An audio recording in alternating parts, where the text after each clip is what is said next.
Bienvenidos a Charlas desde el Laboratorio, una mirada desde la psicología científica.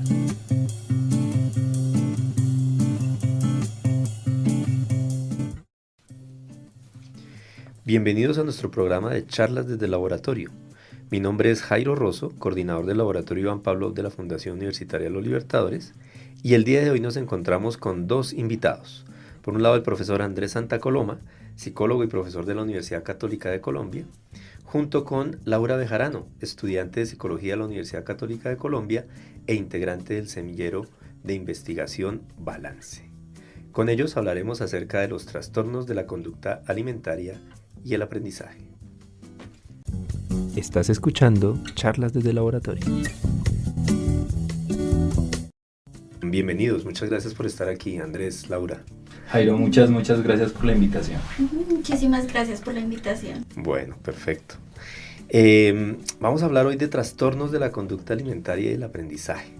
Empecemos por explicarle a nuestros oyentes qué es esto de trastornos de la conducta alimentaria, que se conoce con la sigla TCA, ¿no?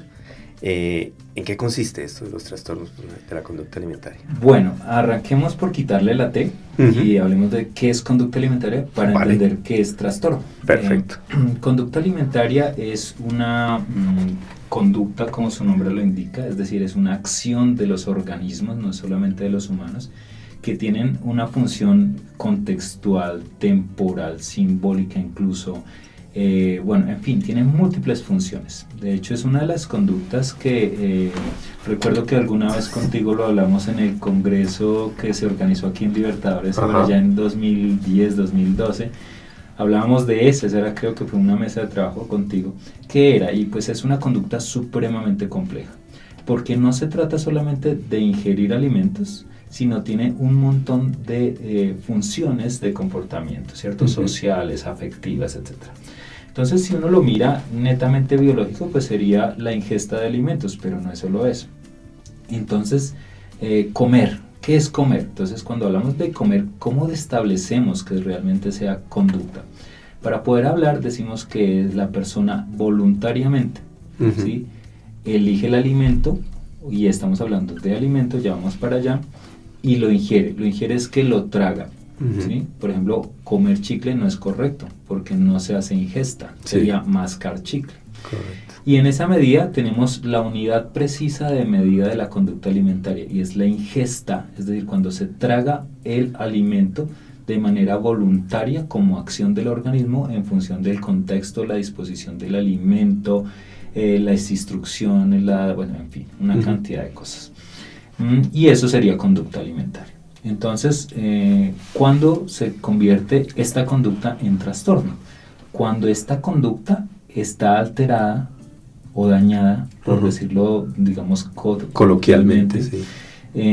Y está afectando la vida y el bienestar del organismo, ¿sí? Okay. Entonces, decimos, ingiere pero no alimentos. Caso como pica, comen piedritas, caucho, paredes, especialmente los niños, si ahí hay una relación de déficit de minerales. Sí. O no como. Lo normal es comer, lo raro es no comer, es decir, hacer restricción. Estamos hablando de anorexia. O como demasiado, ¿cierto? Pero cuando hablamos, por ejemplo, ese como demasiado lleva a la persona a una condición de obesidad.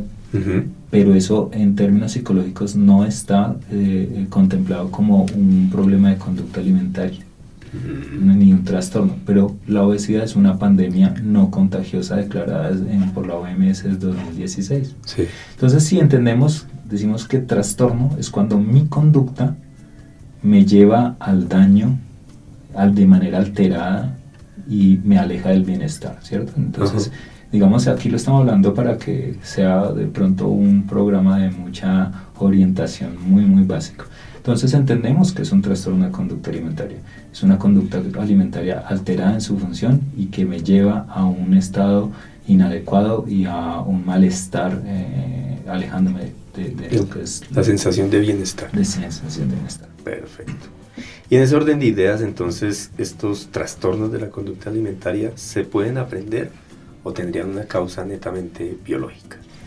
Bueno, con respecto al aprendizaje, es importante destacar que estas personas, cuando se empieza a desarrollar un trastorno de la conducta, empiezan a mantener y reforzar la conducta. Por ejemplo, hablándolo, el profe me corregirá si es de aprendizaje conductual.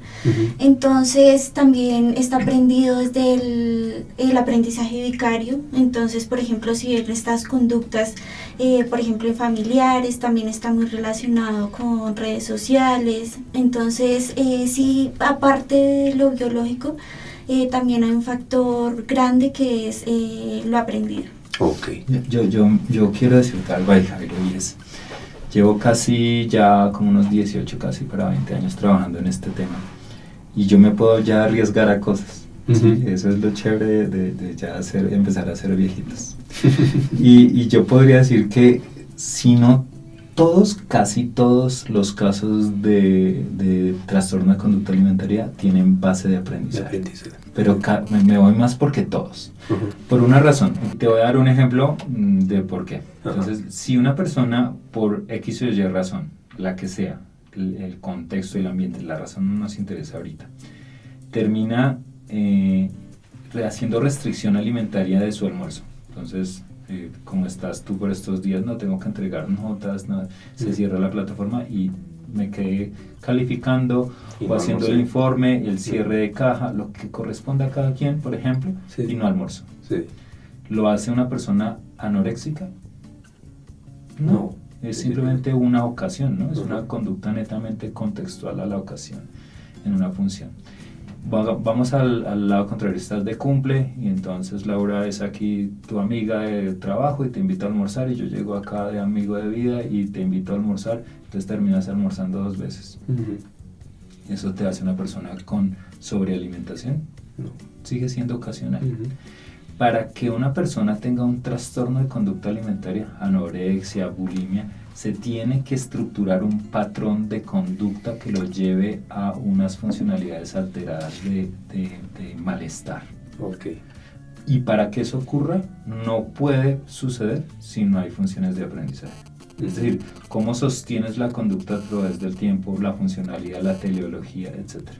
Entonces, cuando uno lo mira, claro, los casos llegan con diagnóstico por meses y todo, pero la persona ya lo ha desarrollado. Ahora, ¿qué tipo de aprendizaje y qué hay detrás? Eso será otro rollo, ¿cierto? Otro tema. Pero para mí, sí, la base fundamental de un trastorno de conducta alimentaria es el aprendizaje. Y ahí, para aclarar, cuando hablamos de aprendizaje vicario, es aprendizaje por modelos, ¿no?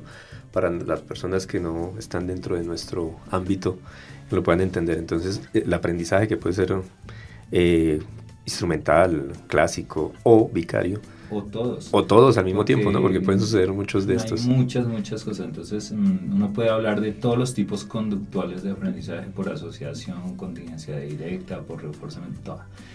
Y también puede uno incluir otras perspectivas de aprendizaje, no necesariamente conductuales, que explican las otras partes y las otras, digamos, teorías que llevan a que las personas terminen con una alteración de conducta alimentaria. Es, por ejemplo, la estructura de pensamiento con esquemas, eso te iba a preguntar, etc. Entonces, también sucede. Las causas del trastorno de la conducta alimentaria pueden ser de tipo cognoscitivo, es decir, de pensamiento, de imagen corporal, crítica a la figura, alteraciones perceptuales, ¿o qué tanto peso tiene? Bueno, eso para mí es 50-50. Pero cuando uno mira la historia de investigación del año 2000 hacia atrás y del año 2000 hacia acá, pues hay unas tendencias bien marcadas. Por ejemplo, antes se pensaba que todos los casos de conducta alimentaria, por ejemplo una anorexia, era de base cognoscitiva. Entonces, de hecho, tú puedes encontrar muchos libros de orientación de autoayuda frente a ello que dicen: piensa bien, come bien, no sé, cosas de ese estilo, donde la conducta es producto del pensamiento. Entonces, tenemos que arreglar tu pensamiento para que comas adecuadamente. Pero a partir de 1988 surge 2 investigadores, Pearce y otro que es Epling. Y ellos empiezan a hacer un trabajo con ratas, con modelos animales, en donde les miden cosas que hacemos en laboratorio, y tú lo sabes. de registros, de cantidad de comida, horas, etcétera, y empezaron a darse cuenta al utilizar la rueda de actividad. Y la rueda de actividad es como, digamos, para quienes no la conocen, como una rueda grande de hámster. Exacto. En donde metemos a la ratica y corre y corre y se va registrando cuántas vueltas corre. Entonces empezaron a darse cuenta que raticas que las ponían por 24 horas sin elección de salir, llegaban a superar hasta las 25,000 vueltas por día. Eso es un montón, Sí. o sea, pero un montón, Un montón, sí. absurdo. No sé, es como correr 2 maratones, una vaina así, Sí. no sé cómo sería el análogo a humanos, pero mucho. Y estas raticas las ponían a comer, las sacaban de la actividad y no comían. Y cuando empezaron a mirar, las ponían y corrían, pero las ponían a comer y no comían, tomaban agua. Y empezaron a proponer algo, y es que hay una función de sustituibilidad ahí. Entonces, si el animalito puede elegir entre mucha actividad, decrementa por sustitución de función de la conducta la ingesta de alimentos. Y eso tiene que ver con una alteración metabólica y bioquímica al hacer tanto ejercicio. Entonces, no tienen ganas de comer, sino de descansar, de tomar agua, ¿cierto?, de hidratarse, y disminuye. Entonces, esa base se llamó anorexia basada en actividad, ¿sí? Y cuando surge, que es, los primeros estudios son en 1988, empieza a plantearse cómo así, porque aquí la ratica no se está mirando en el espejo para verse gorda, Sí. ¿cierto? Sino que es simplemente una función de actividad. Y se plantea algo que con el tiempo es que también puede darse estos patrones no con base cognitiva, sino con base netamente conductual. Vale, muy bien. Contémosle a nuestros oyentes, por ejemplo, la anorexia, ya lo hemos tocado, y la bulimia. Expliquémosles de pronto qué es, en qué consiste cada uno de estos trastornos, la anorexia y la bulimia. Bueno, básicamente son alteraciones en el comer. Ajá. Y la anorexia en su mayoría es que hace restricción de comer. Es decir, la persona elige No abstenerse de hacer ingesta de alimentos. Ujú. Eso es lo que hace, elige, ¿sí? Y la bulimia puede comer, pero empieza a hacer muchas conductas que llamamos compensatorias para tratar, tiene ahí por ejemplo un objetivo diferente y es mantener el peso, pero no le gusta dejar de comer. Entonces come y vomita, come y se aplica laxantes, come un montón de cosas y los patrones de conducta pues son alterados. Entonces, por ejemplo, puede haber un atracón en la bulimia y entonces el atracón es que en un periodo muy corto de tiempo come mucha comida, ¿sí? Y después sale y hace otras conductas compensatorias, pero en general estamos haciendo unas ingestas que tienen una función, y como hoy estamos acá desde el laboratorio, lo vamos a hablar todo el tiempo en relación con ello, una función de reforzamiento sensorial. A mí me gusta hablar del reforzamiento sensorial porque es un proceso conductual que casi no se habla, sí. ¿Cierto? Siempre se habla de reforzamiento positivo, negativo, que son estimulares, son reforzamientos estimulares. Entonces, para hacer el paréntesis, el reforzamiento sensorial es aquel proceso conductual en donde la conducta se mantiene, se adquiere incluso, o se mantiene por la sensación que obtiene el organismo al emitir la acción. ¿Cierto? Entonces, en ese sentido, ¿cuáles son las conductas con mayor función de reforzamiento, digamos, no solo en el humano, sino en general? Son la conducta alimentaria y la conducta sexual. Solo por hacerlas ya la persona se siente demasiado chévere y las continúa haciendo. Entonces acá el reforzamiento sensorial hace que la persona coma, pero su objetivo es bajar de peso, entonces va en contra y por eso termina haciendo otras conductas que le ayuden a obtener su objetivo.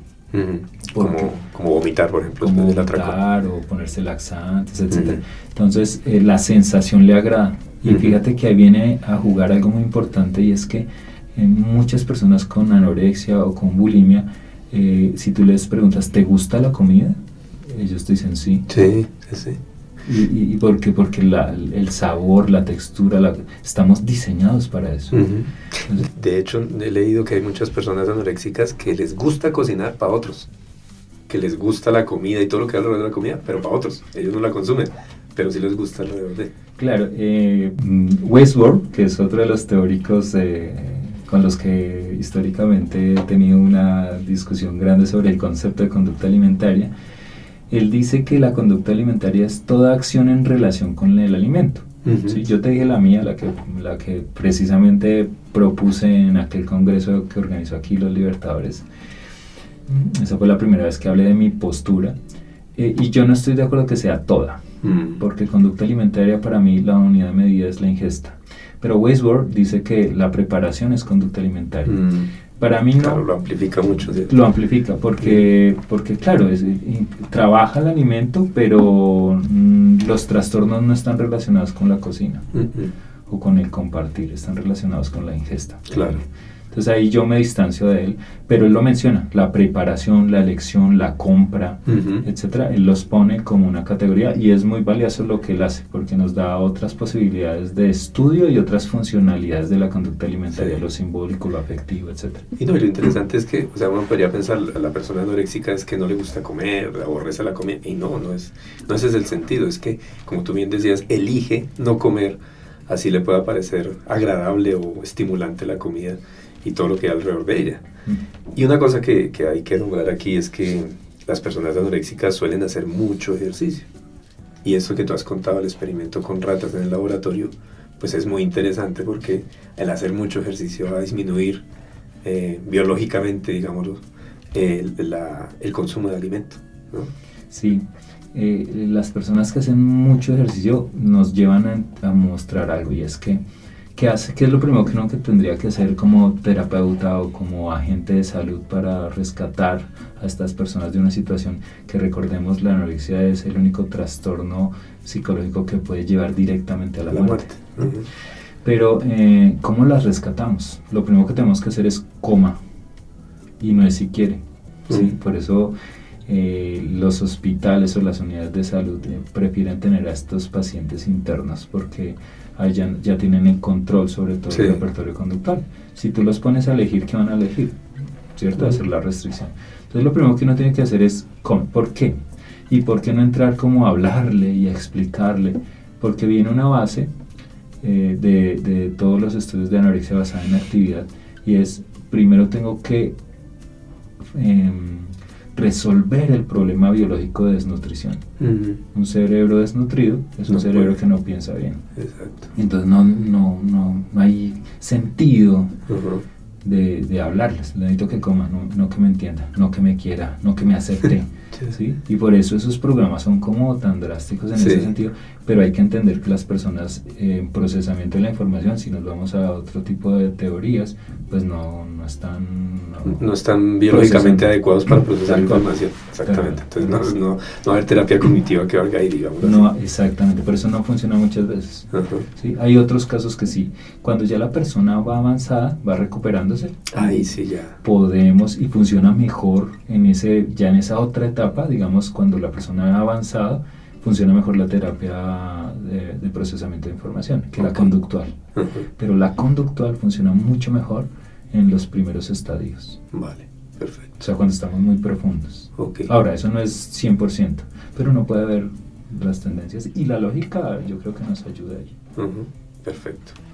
Bueno, ¿cómo podemos ejemplificar de pronto cómo el aprendizaje puede iniciar uno de estos problemas de conducta alimentaria? ¿Qué le puede suceder a una persona para que aprenda de pronto o a restringirse en el alimento o a comer más de lo que debe? Bueno, eso está relacionado, lo podemos ver, perdónenme todo, o sea, lo conductual, pero digamos podría estar relacionado en que una persona por el reforzamiento. Entonces de pronto tiene como esa estructura de pensamiento de que ciertos alimentos me van a causar subir de peso. Entonces esa persona lo que hace es una conducta de reforzamiento, lo que tú decías ahorita del ejercicio. Entonces voy a aumentar o como y aumento el ejercicio, las horas de ejercicio, la actividad física. Entonces, pues en ese caso sí el aprendizaje hay que tener también mucho cuidado, digamos también los niños, es importante porque los niños están muy pendientes, digamos, de la conducta que tienen los papás, de lo que ve en el colegio. Entonces desde ahí se va forjando, como lo que decía el profe, una estructura de pensamiento, y ya esa persona va a actuar en función de ese pensamiento. Ok, perfecto. Y en un caso de bulimia, ¿cómo se podría dar ese proceso de inicio, digámoslo así? Sucede lo mismo. En bulimia la persona, por ejemplo, hay diferencias, ¿no? Uno empieza a encontrarlo.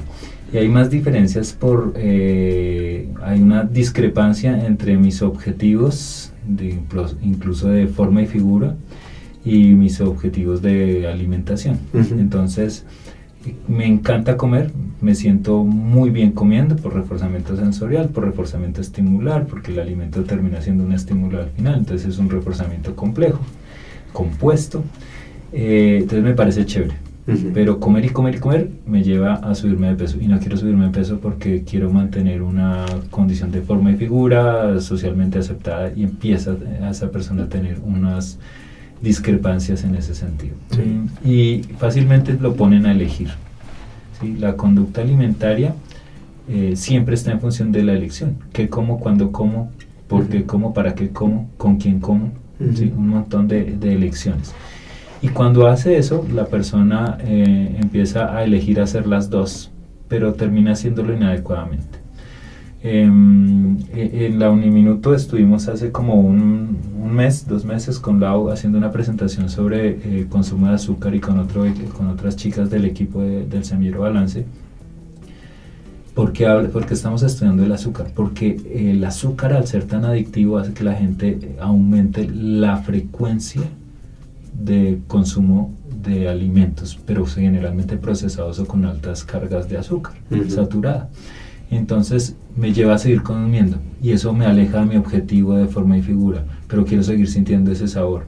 Y entonces lo que estoy creando es 2 funciones de conducta que son opuestas, incompatibles, creo que es la mejor palabra, y termino yo en literalmente una locura es decir, es como si me preguntaran: ¿dónde quiere quedarse en la casa? ¿Arriba o abajo? ¿En el tercer piso o en el primero? Y yo quisiera quedarme en el tercero y en el primero. Cuando estoy en el tercero quiero bajar, y cuando estoy en el primero quiero subir. Entonces me la paso para arriba y para abajo. Esa incompatibilidad, que creo que es la palabra mágica, que tú no la dices, es la que lleva a que la persona altere todos sus patrones saludables, en este caso de conducta alimentaria. Correcto, muy bien. ¿Desde qué edad pueden suceder estos procesos de aprendizaje para el desarrollo de estas conductas alimentarias? Creo que es de las mejores preguntas que me han hecho este año, que se está acabando. Qué buena pregunta. ¿Qué nos hemos encontrado con los estudios en el Semillero Balance? Por ejemplo, los bebés de 4 a 6 meses ya hacen preferencia alimentaria. 4 a 6 meses. ¿Eso qué nos pone? Desde que naces tú ya estás en la exposición y empiezas a jugar. Entonces, no, que es que soy adolescente. No, en la adolescencia es que aparecen muy evidentes los trastornos, pero como lo dijimos al comienzo, para que llegue a ser trastorno tuve que hacer un proceso de estructuración de patrones inadecuados, disfuncionales, disruptivos. Y repetirlos para llegar allá. Entonces, estamos hablando de que los bebés ya hacen elección, y además de elección hacen preferencia, que son 2 cosas diferentes. Elección es que yo digo: ¿qué quiere? ¿Manzana o fresa? Yo digo: fresa o manzana. Pero preferencia es cuando mantengo esa elección sostenida en el tiempo, como patrón de conducta. Entonces, el hecho de que los bebés ya hagan preferencia quiere decir que ya hacen elección. Y vamos a tener algo que uno podría decir: mire, hay predisponentes, como se habla en psicología clínica. Y es la dieta de las mamás en gestación facilitan esa elección y esas preferencias. Entonces, una mamá muy golosa, ¿sí?, con mucho dulce, va a facilitar que el bebé elija y prefiera cosas dulces, y entonces va a estructurar su patrón de conducta alimentaria. Una mamá con una dieta balanceada, muy juiciosa, muy chévere, facilita que el bebé tenga un repertorio mucho más amplio, equilibrado, digamos. Sí, claro. Entonces disminuye la probabilidad de que haga alteraciones. Y viene una cosa, entonces fíjate que de dónde empezamos, desde cuándo. Pues prácticamente desde la gestación ya la cosa empieza a ponerse complicada. Empieza a ponerse complicada. Y entonces después empieza ya el niño a interactuar con el ambiente, ¿no? Claro. Y entonces le dan una cosa, le dan la otra. Y a veces lo que hacemos es malos procesos dietarios en ese bebé, porque ni siquiera es en la infancia, ¿cierto?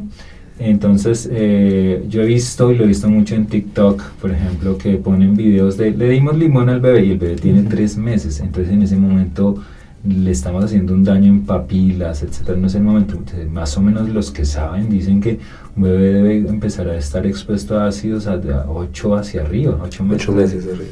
Entonces terminamos dándole de todo sin saber que hay momentos para ello y que esos momentos van a facilitar que el bebé tenga una experiencia chévere o demasiado desagradable con ese alimento, y eso va a facilitar su elección, y su elección su preferencia, y su preferencia su patrón.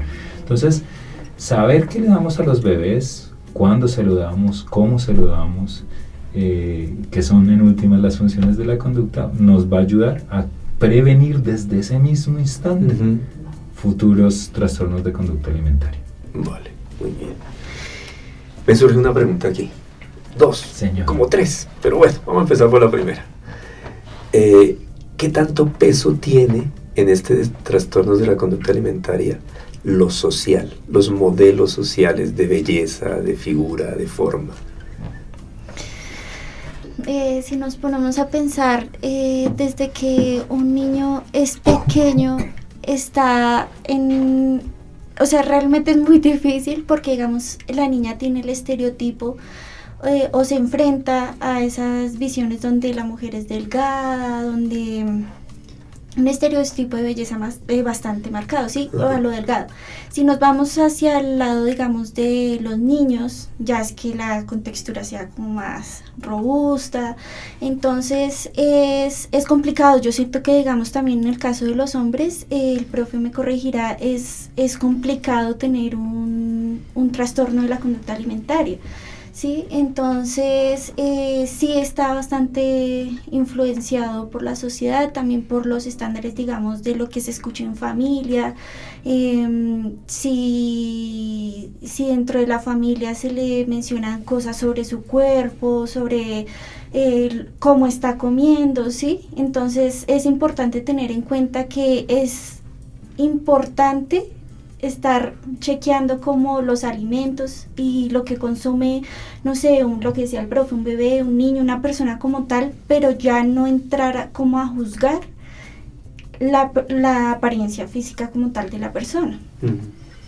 Eso que estaba mencionando Laura, lo encontramos consistentemente en estudios que hicimos ya hace casi unos 15 años en colegios, y es que dentro de los diferentes tipos de factores biológicos, factores conductuales, factores cognitivos, factores sociales, etc.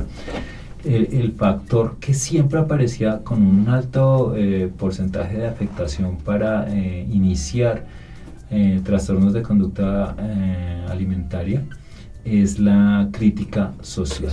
Y la crítica social que más aparecía en niños pues era la de sus padres. Entonces yo recuerdo, y eso estudio para que volvamos a mirar un póster que tenemos muy bonito de eso, nos decía que, por ejemplo, cuando el papá le decía, uy, se comió todo, quieta ballena, sí. Esas críticas que sabemos que no tienen un propósito de dañarlo, sino de ser jocoso en la casa, etcétera, pues terminan no siendo tan chéveres, ¿sí? O coma todo langaruta, ¿qué le pasa? ¿Sí? Cosas así. Entonces esas críticas nos llevan a que nosotros como psicólogos deberíamos plantearlas en psicoeducación, en pautas de crianza. Claro. Y enseñárselas a los papás pilas. Hay que decirle y molestar, sí, pero también tener cuidado porque hay chiquis que no lo toman bien. Y habría que tener precaución, creo que es la palabra, frente a qué les decimos. Eso en ese momento. Pero a medida que la personita va creciendo, los modelos sociales son determinantes. Fíjate que al comienzo decíamos que la conducta alimentaria es una conducta compleja por las múltiples funcionalidades y causas que la estructuran. Hemos estado hablando sobre comer con una función muy nutricional, muy de bienestar, de vivir, pero hay otras funciones. Comer es una conducta que tiene una función afectiva de las más grandes. Entonces, si yo te quiero, yo te invito a comer algo, te invito a un tinto, decimos en Colombia, para ser amistosos, ¿no? Y de ahí la propaganda, ¿no? Seamos amigos, tomémonos un tinto, porque tiene una función de vínculo. Y ese momento, compartir el alimento, históricamente, independientemente de las tribus, la cultura, la época, ha tenido un sentido de vínculo. Sí. ¿Cierto? Hay historias muy bonitas y una vez hice una conferencia solo sobre eso, que es muy chévere para mirar todas las funcionalidades afectivas que se tienen y los datos históricos que se tienen. Pero entonces entendemos que aquí nos alejamos de sobrevivir, de nutrirnos, sino de vincularnos. Entonces, los modelos sociales son determinantes. Yo quiero ser como esa persona que come, como come, entonces mi patrón es muy diferente, ¿cierto? Un ejemplo es Cristiano Ronaldo. Es un atleta, 40 años y está en el top todavía. Pero cuando uno mira, tiene chef personal, tiene una dieta, es supremamente juiciosa, es decir, tiene unos hábitos supremamente estrictos que no todo el mundo está dispuesto a asumirlos. Y puede darse el lujo de claro, sí, pero entonces algunos dicen, no, es que tiene plata. No, pues muchos jugadores tienen plata, pero muy poquitos tienen ese nivel de disciplina.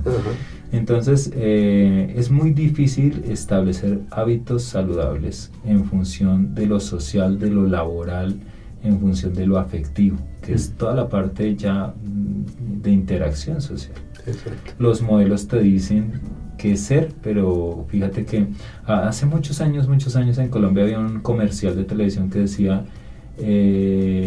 toma leche y haz ejercicio para que cuando crezcas te inviten a hacer comerciales de gaseosas. No sé si te acuerdas. Sí. Y tiene toda la razón. Las personas que muestran tomándose la gaseosa, la gaseosa o el refresco. El refresco, pues son personas que no lo toman. Lo hacen para el comercial porque sus hábitos nos llevan a eso. Entonces nos llevan a estructurarnos modelos sociales que no son correctos. ¿Sí? No son correctos. ¿Sí? Queremos el desfile de Victoria's Secret que desafortunadamente dejaron de hacer. Yo era fan de todos los desfiles. Pues estas mujeres, para hacer esos ángeles de Victoria's Secret, pues tienen unos... Tienen que someterse a unos estándares. No es chévere, ¿cierto? Entonces, cuando uno dice, ¿qué es lo normal? Pues lo normal es tener unos hábitos de consumo, de gusto, y en países como los nuestros, donde el alimento es tan diverso, variado y sostenido en el tiempo durante todo el año, pues tenemos unas ventajas de comer rico. Entonces, ahí tenemos otra vez el problema de la discrepancia, de cómo quiero ser y qué como, y algo que estamos mencionando ahorita sobre el azúcar, y es que cuando las personas comen azúcar, aumenta la frecuencia, pero terminan casi que estructurando una adicción a los alimentos azucarados, y eso causa un montón de problemas que las estamos viendo en la educación. Entonces, la falta de motivación, el exceso de azúcar, ¿sí? La inatención, ¿sí? La procrastinación, la sensación de hambre continua, y es por consumir tanto azúcar. La persona dice, no quiero hacer nada, tengo hambre, vamos a comer algo, pues, y aumenta cada vez el problema. Sí. Entonces los factores sociales sí te llevan. Por ejemplo, si tú te vas con unos amigos y alguien te ofrece, ¿cómo es esto? Y tú le dices, no. ¡Ay! Me lo va a despreciar. Sí. Y ese me lo va a despreciar ya tiene ese vínculo de castigo social, ¿sí? O estás conmigo o estás contra mí prácticamente. Sí. Ese tipo de frases, ¿no? Y hace que la persona termine, dependiendo de con quién andas, ¿sí? Como dice el dicho, dime con quién andas y te diré quién eres. ¿Qué pues, comes? Te diré qué comes, porque la persona va a tender a elegir y a mantener en esos contextos comiendo las cosas. Entonces los modelos sociales hay para todo, como modelos, como control, como reforzamiento, como castigo, como un montón de cosas para van a jugarlo las interacciones. Ahí cuando contabas eso me acordaba de mi abuelita. Mi abuelita expresaba el amor dando comida. Muy colombiano. Y si uno no recibía la comida, estaba despreciando su amor. Total, o es conmigo o es contra mí, porque es dicotómico. No hay punto medio. Sopita, me das una no, te lo tomas todo, te lo comes todo. Y si tú eres así, mi abuelita era así como tú lo dices también. Y es que no ¿quiere otro poquito? Sí, otro. ¿Qué era ese otro poquito? Era otro plato. Grandísimo. Entonces, y uno no podía dejar, ¿no? Entonces, esas son las formas, y ahí está la función afectiva. El alimento es una función afectiva muy grande. Sí. Entonces el papá le deja un dulcecito por la mañana al niño y se va a trabajar y no lo despierta. Pero cuando el niño se despierta, este dulce me lo trajo mi papá. O cosas así. Sí. Esos detalles son alimentarios, son puro vínculo afectivo. Claro. Es maravilloso. Claro, muy fuerte. Muy fuerte. Sí, muy bien. Bueno, me surgió otra pregunta mientras estaban hablando y era sobre la idea, el concepto de peso interno. Un concepto que se manejaba, que hay como una nivelación interna, biológica, de lo que debe ser el peso de cada persona. ¿Se sigue manejando eso? ¿Qué las investigaciones que nos dicen? Bueno, hay mucho de largo y de ancho frente a eso. Entonces, yo prefiero tomar de base lo que nos dicen nuestros expertos en nutrición. Nosotros acá en Colombia les llamamos nutricionistas, sí. En otros lados les llaman nutriólogos. Pero ellos pues han estudiado años para decirnos cosas, y es que hay unos pesos ideales que son eso, ideales. Y lo que hay que estar es rondando muy cerquita de ese ideal. Y el peso interno, que dependiendo de lo que cada quien quiera, pues son perspectivas que muchas veces no se ajustan a los criterios que ellos plantean, en otros casos sí. Y hace que las personas lo usen como una justificación. Entonces, pues estamos en una era en donde todo es válido, ¿no? Y entonces pues toca aceptarlo, pero si uno lo mira desde ciencia, pues hay unos criterios de salud, de bienestar, de desarrollo, de crecimiento, y esos creo que son más los que deberíamos tener en cuenta. Pero ahí hay mucho de largo y de ancho, y pues no soy quien para dar un veredicto. Vale, muy bien. Bueno, ¿y qué es lo que puede hacer la psicología? Pero no solo, digamos, para tratar los trastornos, sino para prevenir. ¿Cómo estamos actuando? Bueno, segunda mejor pregunta del año. Y es que en eso nos hemos concentrado en el Semillero Balance. Muy bien. El Semillero Balance trabaja en psicología de la salud y en psicología clínica, pero siempre centrado en la evidencia y siempre centrado en los procesos básicos. Y por eso nuestra tarea ha sido estudiar, ¿sí?, y trabajar mucho en la conducta alimentaria infantil, porque ahí es donde podemos hacer la prevención. ¿Sí? Entonces por eso si podríamos hacer solamente un programa sobre infantil y hacer referencia a qué pasa, cómo los niños llegan allá. O sea, si sabemos que hay un proceso de aprendizaje antes de que se convierta en trastorno, ¿cómo llegamos allá? ¿Cómo llegamos a estructurar un patrón alimentario saludable y cómo llegamos a estructurar uno insalubre? Y ese es, digamos, la gran pregunta que nos hacemos en el semillero y en donde hemos trabajado. Entonces, ¿qué hacer? Si a mí me preguntas con casi los 20 años de trabajar en este tema, yo te diría, hay que trabajar mucho en psicoeducación. ¿Y en quién? No en los niños, en los papás. Pero los papás hoy en día son personas muy jóvenes siempre, entonces tenemos que educarlos muy temprano. No solamente para ellos, sino para que cuando sean papás lo empiecen a hacer de cero. Pero creo que el trabajo está en la promoción de la salud, la prevención de la enfermedad, pero de manera adecuada. Es decir, no es una cuestión de prevenir el diagnóstico, sino de enseñar a comportarse adecuadamente con la comida. ¿Sí? Porque es que, ¿qué debemos tener en cuenta para la anorexia? Mira, no le critiques, ya estamos direccionados hacia los aspectos de diagnóstico. Pero si yo te digo, vamos a hacer que los niños tengan un repertorio más amplio de alimentos. Y no estoy luchando contra el mundo, sino esa estructura es necesaria. Por ejemplo, hay un datico que nosotros les damos a los colegios, a los papás, cuando nos invitan, a propósito, valga la cuña, hacemos eso, de ir a colegios, de ir a... Es importante que lo sepamos. Y hacemos esas capacitaciones como parte del trabajo de balance. Muy bien. Este año estuvimos en el Liceo Santa Paula, haciendo unos talleres con los niños de bachillerato. Y bueno, y para cerrar la cuña, entonces, ¿qué se hace con eso? Mire, una cosa que les decimos, sin tanta técnica. ¿Usted quiere aprender a comer balanceado? Métale colores a sus platos. Si un plato tiene hartos colores, tiene alimentos de diferentes tipos. Y eso ayuda. Entonces, a veces los platos son todos amarillos, todos verdes, todo. No, métale colores, que esa vaina sea como un arco iris. Y ese ya es un criterio, un buen criterio. Sí. ¿Sí? Alguna vez un niño me dijo, ay sí, yo me la paso comiendo Fruit Loops. Por eso por los colores le digo, buen ejemplo, pero no. O sea, hay muchos colores, pero no. Pero eso es pues muy azucarado. Pero a lo que voy es comida natural, comida preparada en casa. Exacto. Tratar de disminuir lo procesado. Y eso es lo que hay que enseñar, ¿sí? Los desayunos, las loncheras, también tenemos estudios en eso. No sé si en tu experiencia del trabajo no sé si has visto que de pronto hay muchos estudiantes que no desayunan. Patrones inadecuados de alimentación. Sí. ¿Y qué pasa cuando no se desayuna? Pues llegan pésimo para una clase. Uno, les aumenta la pereza porque cuando un organismo, cambiamos de personaje, vámonos a un tigre en la selva. Vale. El tigre no ha comido. Uh-huh. Entonces, ¿qué hace el organismo para mantener la energía porque no ha tenido alimento?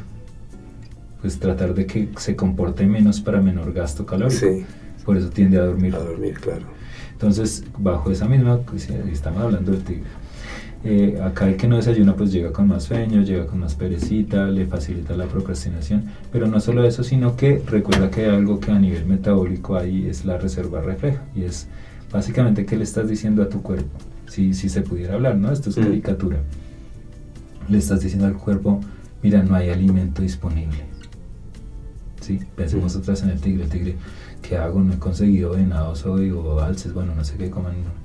Y entonces, ¿qué hago? Pues me toca guardar energía, ¿cierto? Y cuando logra cazar un alce, un venado, lo que sea, pues se come todo lo que más pueda porque no sé si mañana pasado vaya a tener. Claro. Ese mismo mensaje se lo estamos dando al cuerpo, y el cuerpo hace exactamente lo mismo porque tenemos el diseño metabólico bioquímico de los mamíferos, y es guarda energía.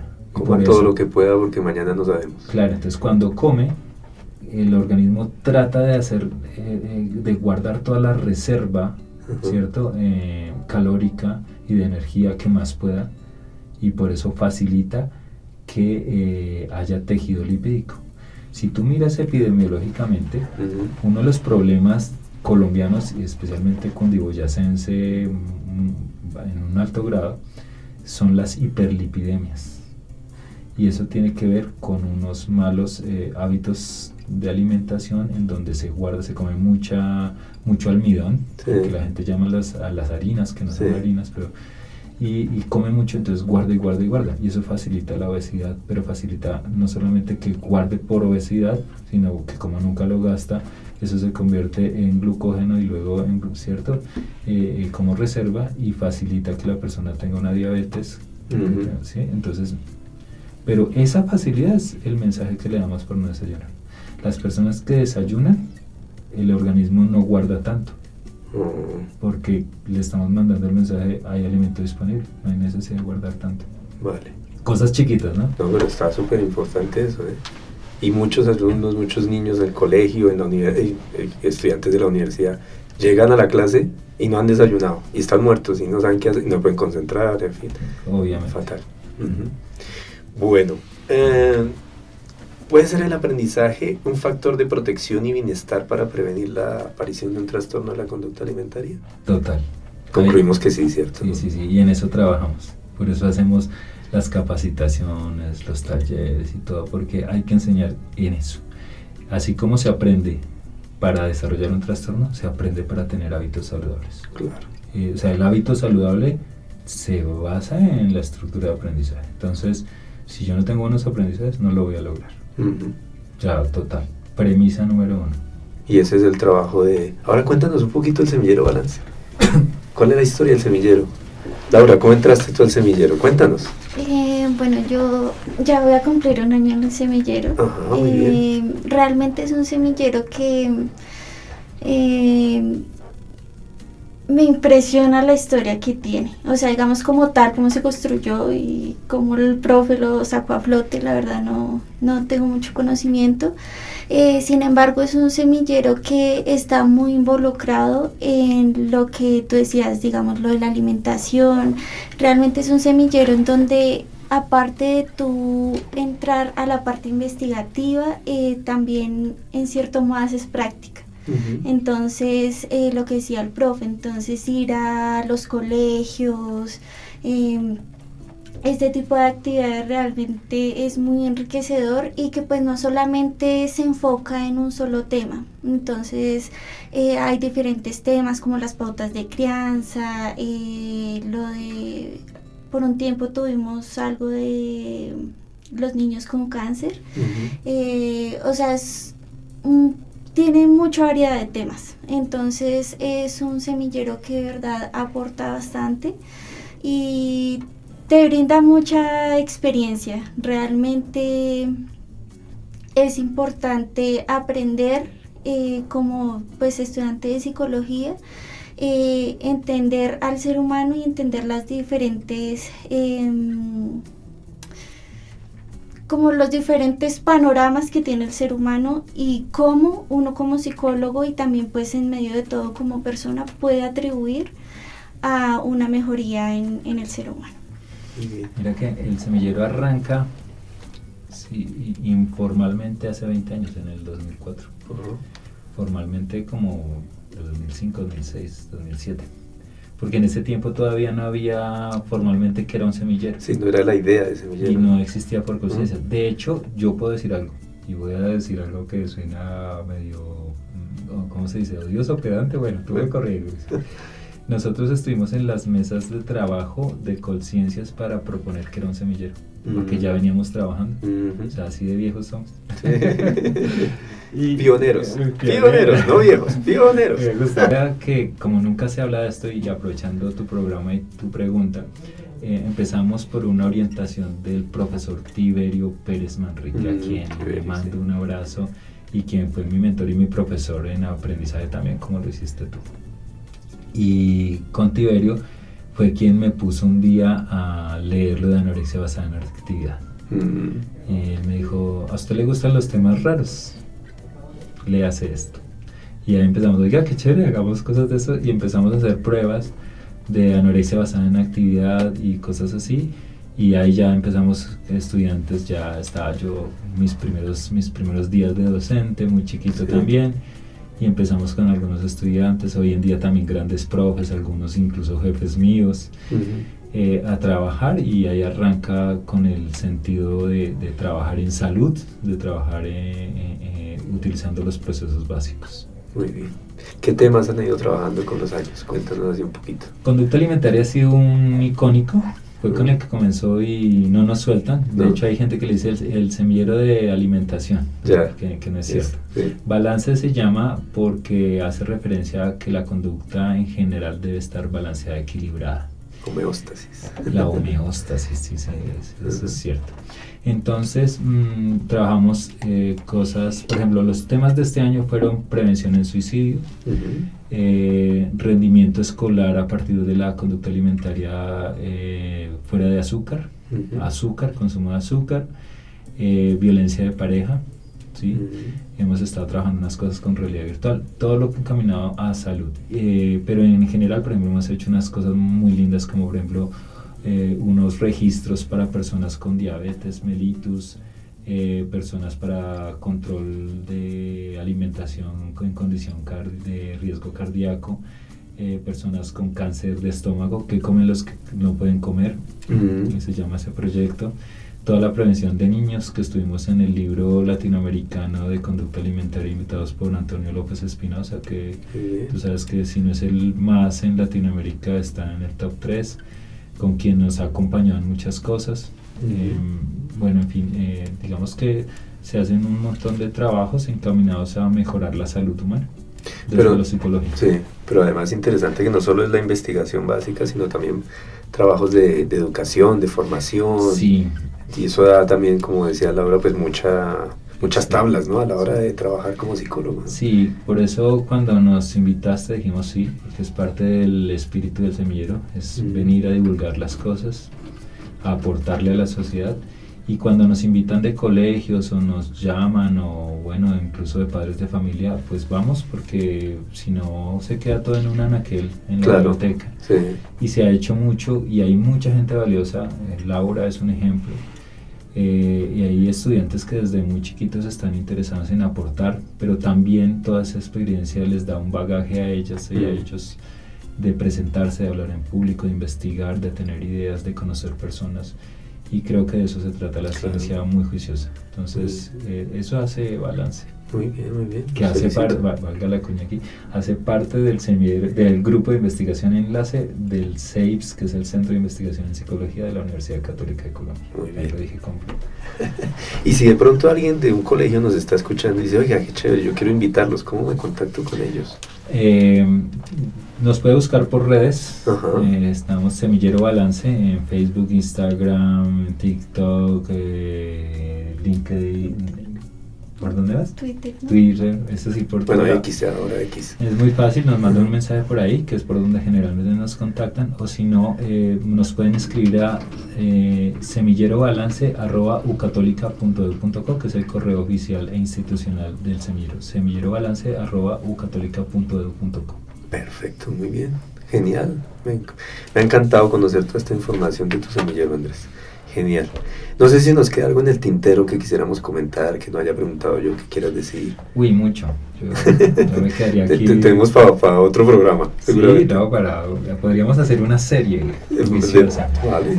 Y si me invitas acá estaremos con más estudiantes, con más proyectos. Porque fíjate que cuando se habla de salud se piensa como en que estoy bien, no me sube peso, etcétera. Pero el trabajo que hemos hecho durante este último año y medio ha sido sobre el rendimiento escolar. Uh-huh. Y hay muchas cosas que están alteradas por esa conducta alimentaria inadecuada. En términos de nuestros jóvenes, de nuestros propios compañeros de universidad. Entonces ahí hay que atenderlo también, porque a veces se nos olvida y como docentes simplemente o muchas veces las dinámicas institucionales y de sistema nos ponen a dictar unos contenidos, pero a veces es ustedes desayunan, venga, traigan algo, cómanse algo y aquí. Y esas cosas son necesarias. Sí. Hay que volver a centrarnos en el humano. Para que rindan. Claro. Y eso nos interesa a todos, que les vaya bien, que aprendan, que todo tenga sentido. Pero se nos olvida la condición de sueño, que estamos trabajando también sueño, que se nos olvida que toda la, las personas viven de noche mucho y tienen que dormir, y hay procesos biológicos que se hacen de noche, de memoria, de desintoxicación, etcétera.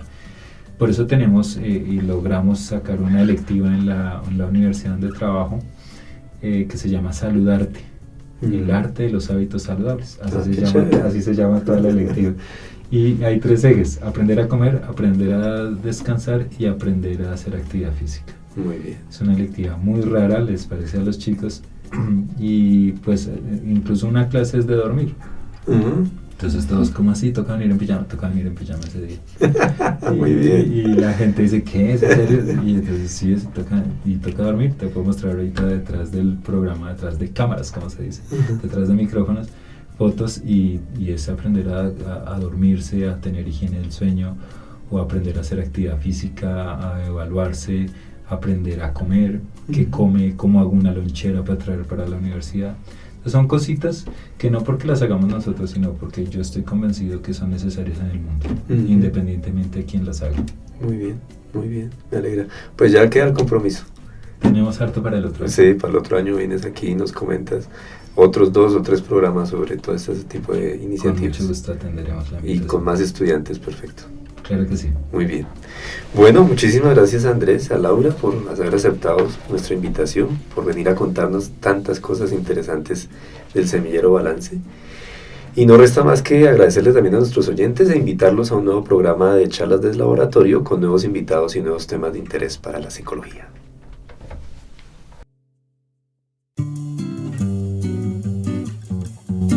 Esto fue Charlas desde el Laboratorio, una mirada desde la psicología científica.